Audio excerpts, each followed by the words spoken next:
knalpot yang dengan SNI itu menjadi knalpot yang legal di Indonesia.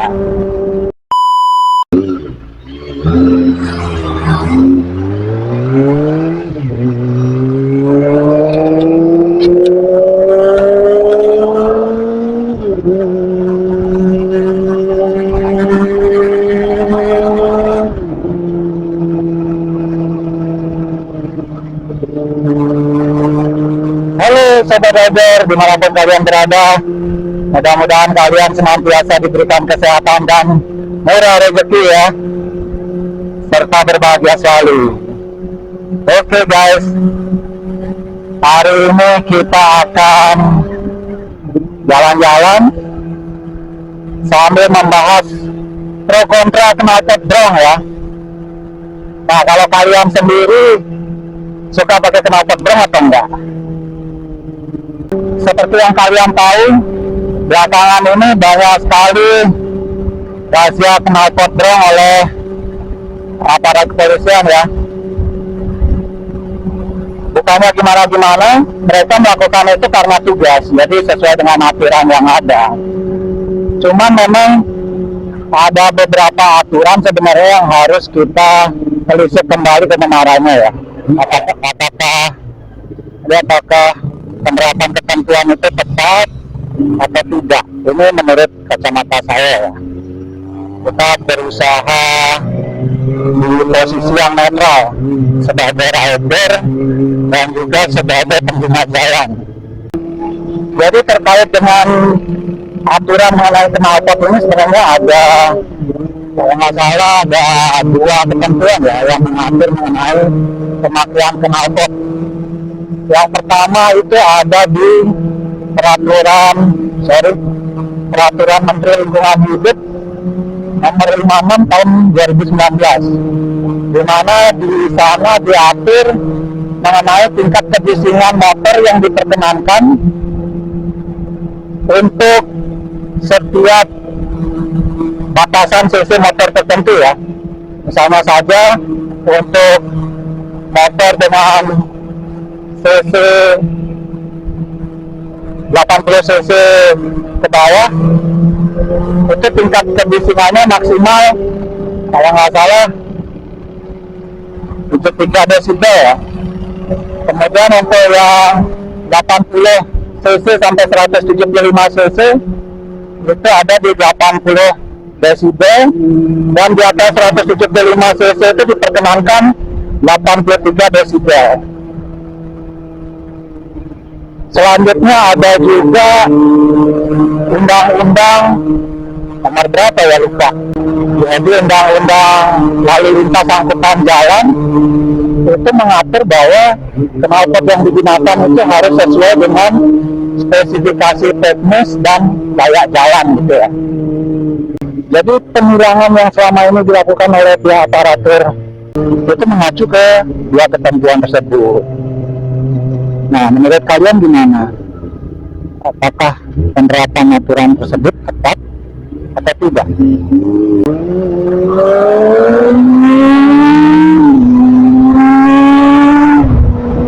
Karena di beberapa kasus ya, aparat itu menindak tidak menggunakan speedometer ya untuk mengukur tingkat kebisingan suara knalpot motor.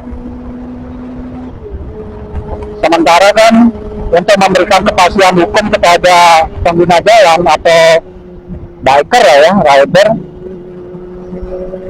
ketentuan itu seharusnya diterapkan ya sesuai dengan Permen Lingkungan Hidup itu.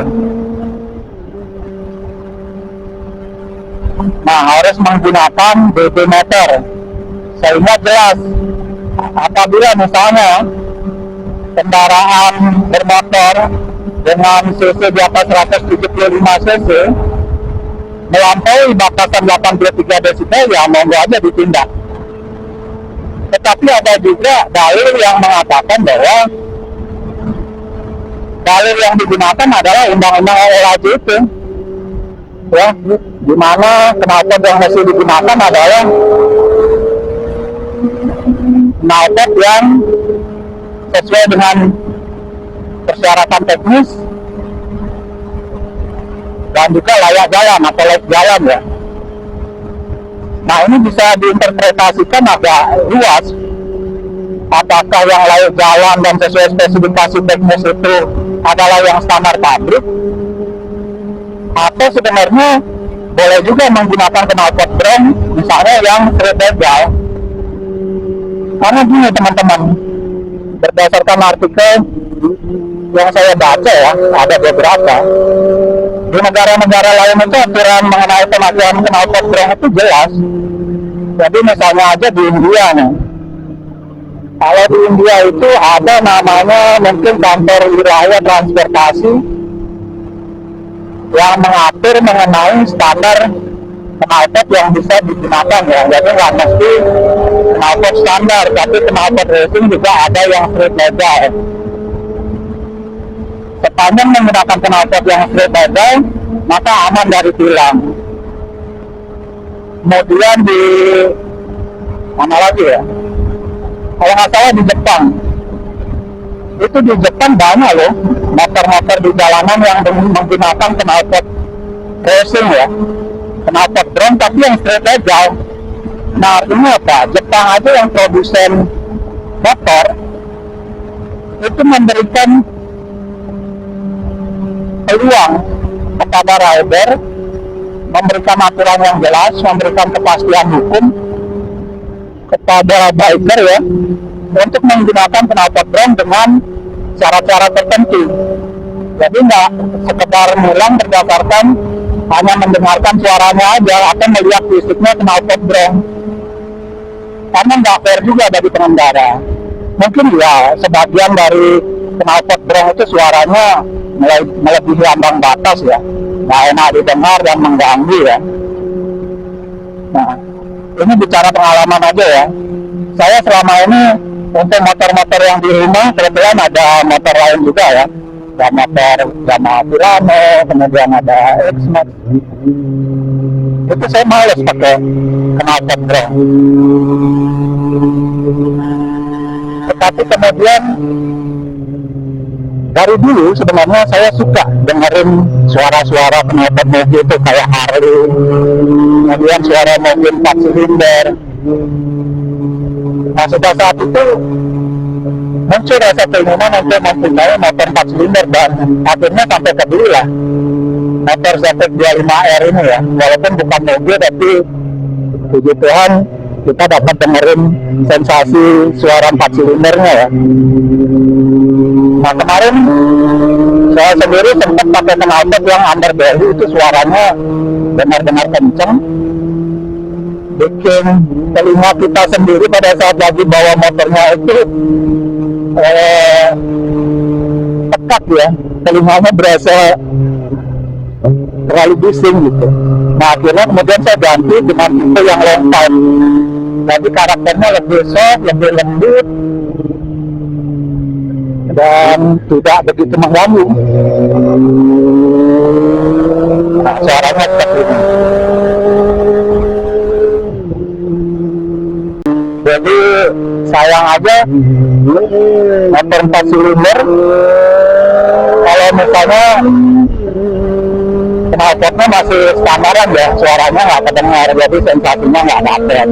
Cuman kalau kalian pakai knalpot yang long pipe, saya rasa suaranya masih cukup nyaman ya, tidak mengganggu orang lain sepanjang kalian nggak kejar-kejar juga. Nah perlu kalian ketahui juga, yang namanya motor walaupun mesinnya standar, kalau digeber-geber apalagi statis ya, tidak sambil jalan, ya itu mengganggu buat orang lain, buat tetangga ya. Contoh aja deh, misalnya kita punya Supra, kita mau mesin Supra pagi-pagi geber-geber di rumah, ya pasti mengganggu tetangga.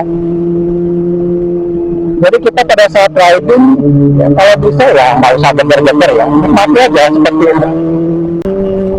Jadi kita juga perlu santun dalam berlalu lintas ya, karena bagaimanapun juga di jalanan itu tidak cuma kita yang bawa motor, tapi ada juga pengguna jalan lain ya, pejalan kaki, pengendara mobil.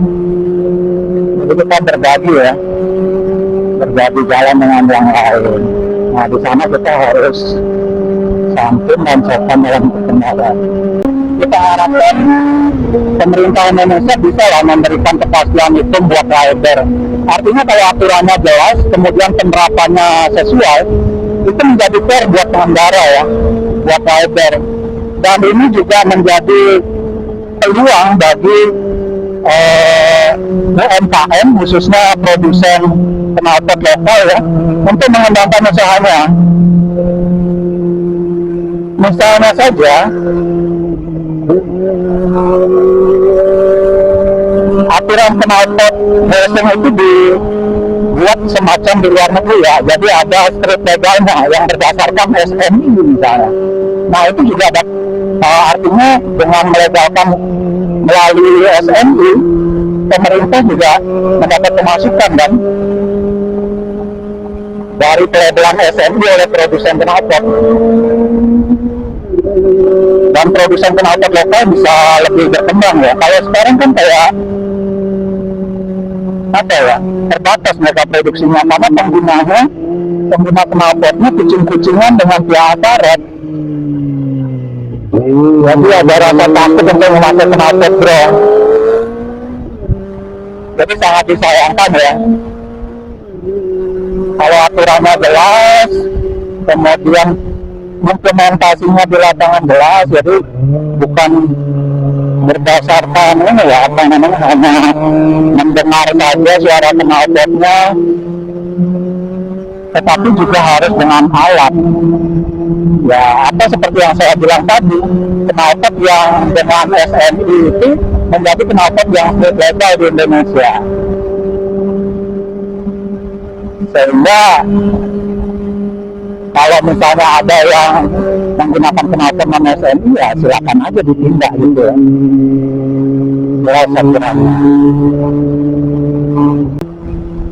Apalagi belakangan ini banyak juga yang apa namanya, penindakannya itu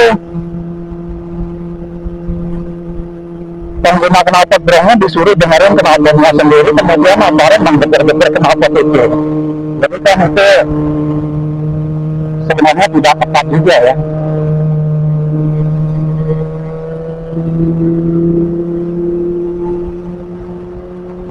Nah kalau kalian pro yang mana nih? Boleh menggunakan knalpot brong asal dia street legal, atau dia memenuhi syarat ambang batas kebisingan suara tertentu, atau sama sekali tidak diperbolehkan knalpot brong. Kalau menurut saya sih knalpot racing kalau memang masih dalam ambang batas, sebenarnya nggak apa-apa ya, karena sudah diperhitungkan sehingga tidak menyebabkan polusi suara dan tidak mengganggu pendengaran ya. Jujur aja dulu waktu kecil itu senang aja ngeliat kalau ada Harley Davidson lewat, kemudian motor-motor gede lewat dengan suara knalpot racing, itu senang gitu. Cuma memang nggak semua motor itu kayaknya pas menggunakan knalpot racing ya, apalagi knalpot racing yang benar-benar ngeblar ya, knalpot brong itu kadang mengganggu juga sih. Nah mungkin itu aja dulu videonya guys, nanti kita tunggu komennya di kolom komentar, apakah kalian termasuk pasukan yang pro knalpot racing atau knalpot brong, atau yang bukan. Mungkin itu dulu video kita kali ini. Kita mau jalan-jalan sama si Junior, mau jalan-jalan kayak terjun. Sampai jumpa di video-video berikutnya. Terima kasih, jangan lupa like dan subscribe ya.